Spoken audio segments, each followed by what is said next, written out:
kepentingan penegakan hukum itu kan selalu dengan kontra dengan kepentingan orang yang tidak mau penegakan hukum. Siapa orang itu menurut Bang dibongkar. Tentu pihak-pihak yang berkepentingan. Saya tidak perlu eksplisit menyebut itu. Publik pun pasti paham apa irisan politik di dalam kasus ini. Siapa yang diduga terlibat dan siapa aktor-aktornya. Nah, dengan demikian, dengan peta aktor yang terlibat, masalahnya menjadi rumit atau masalahnya menjadi kasak kusuk. Kita belajar dulu dalam pengalaman kasus Demokrat, Tisa.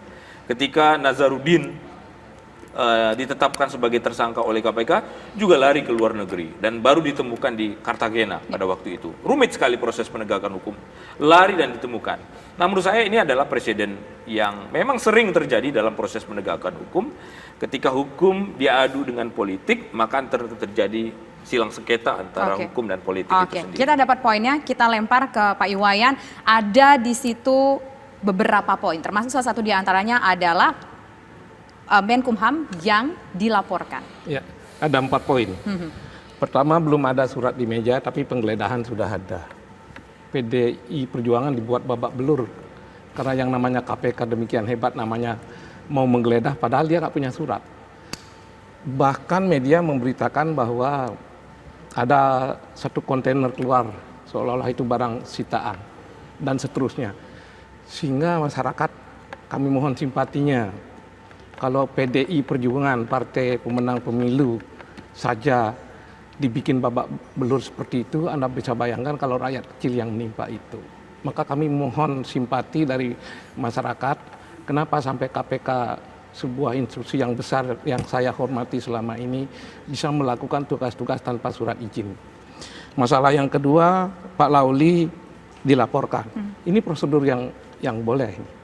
Ini bagus nih.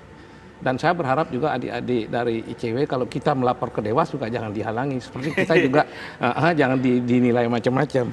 Nah, yang berikutnya, ini Pak melibatkan partai besar. Mungkin maksudnya Adinda itu ada oknum yang dijadikan tersangka, itu benar. Tapi jangan bilanglah melibatkan partai besar. Orang PDI tidak terlibat sama sekali. Sama sekali. Bahkan PDI sedang mempersiapkan tuntutan baik melalui media yang melanggar aturan ataupun secara pidana.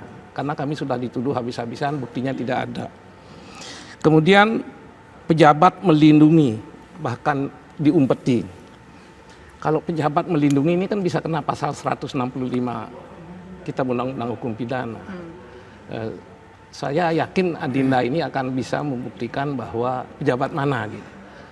Nah, saya ingin juga mengingatkan kalau ini sampai nggak terbukti, pejabatnya bisa menuntut. Nah, cuman Adinda pinter nih, pejabat mana nggak disebut, pinter dia.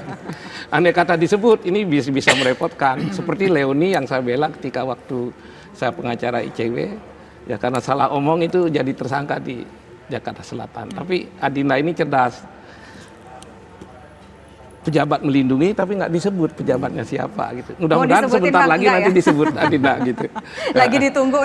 Nah, persoalan kini karena kami adalah tim hukum PDI Perjuangan, bagaimana cara memulihkan citra nama baik PDI Perjuangan yang sudah terlanjur babak belur. Ini bukan pekerjaan mudah. Nah, disitulah kami meminta agar lain kali masyarakat itu kalau menuduh siapapun termasuk PDI Perjuangan, dasarnya harus ada bukti. Jangan dengan asumsi, jangan karena amarah, jangan karena anti korupsi lalu kita menganggap yang lain itu seluruhnya itu tidak seperti kita dan dia korup. Nggak boleh begitu. Nah, yang kedua, kalau PDI Perjuangan nanti tidak dipulihkan, padahal salah satu tiang demokrasi adalah partai politik, bagaimana kita lihat perkembangan demokrasi ke depan? Partai sebesar ini kalau diberitakan diobok-obok oleh KPK, berita ini sangat merugikan kita. Yang kedua, kontainer itu sampai sekarang tidak ditemukan. Tapi media Indonesia sudah demikian berani memuatnya. Maka kami berpikir, ini kalau tujuan KPK secara lembaga saya dukung, karena saya termasuk mendukungnya. Dewasnya juga sangat-sangat bagus, komisionernya bagus.